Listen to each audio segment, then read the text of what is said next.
Oh my chicos, el día de hoy dos bellísimas reinas filipinas se lucieron en una pasarela de moda. Estoy hablando de la Miss Grand International 2025 y de la Miss Universo Philippines.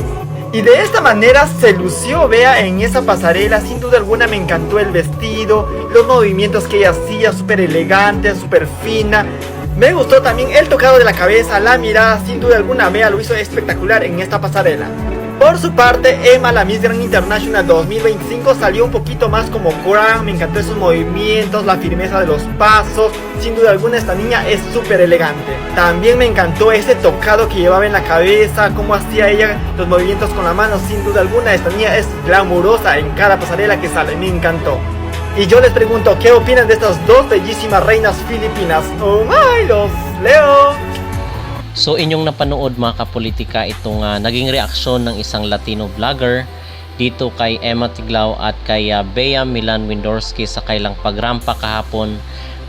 Dala-dala itong mga obra ng iba't ibang mga kilalang fashion designer sa Pilipinas dito sa isang runway fashion show. So sabi po dito sa post ni Bea sa kanyang social media, "Runway Bride, it was an honor to walk the inspired beginnings bridal show as a muse of Rau's 1983 in a ball gown of striking contrasts, composed of meticulous beadwork and masterful draping."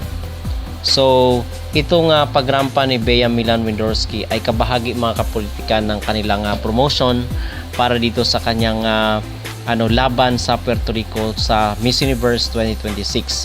Dahil itong mga exposure niya ngayon ay kabilang ito sa promotion para sa kanyang maging laban sa Miss Universe. Kumbaga ay pinapaingay na yung kanyang pangalan at ito nga po yung reason kung bakit lagi natin siyang sinasali sa ating mga vlog para mapaingay natin at suportahan natin si Bea Milan sa kanyang laban dito sa Puerto Rico dahil hindi basta-basta mga kapolitika ang kanyang magiging kompetisyon sa nasabing beauty pageant dahil aside dito sa mga candidate, of course, ang pinakamatinding kalaban ni Bea ay kung paano niya makumbinsi ang organization na sa kanya ibibigay yung corona ng Miss Universe para ngayong taon.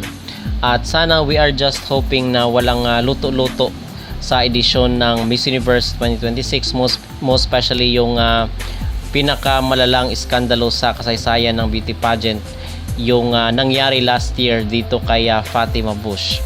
And speaking of Fatima Bush mga kapolitika ay 5 buwan na lang po ang natitira sa kanyang pagiging queen dito sa Miss Universe ay tila ba hindi pa rin siya naiimbitahan dito sa mga bansa sa Asia.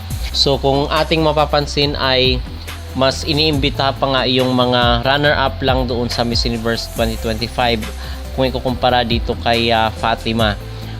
Example na lang itong si Atisa Manalo, itong si Olivia Yasey, sila pa nga yung iniimbitahan mga kapolitika kung ikukumpara dito kay Fatima Bush dahil nga sa kanyang very controversial na pagkapanalo dito sa edisyon ng Miss Universe nitong nakaraang taon.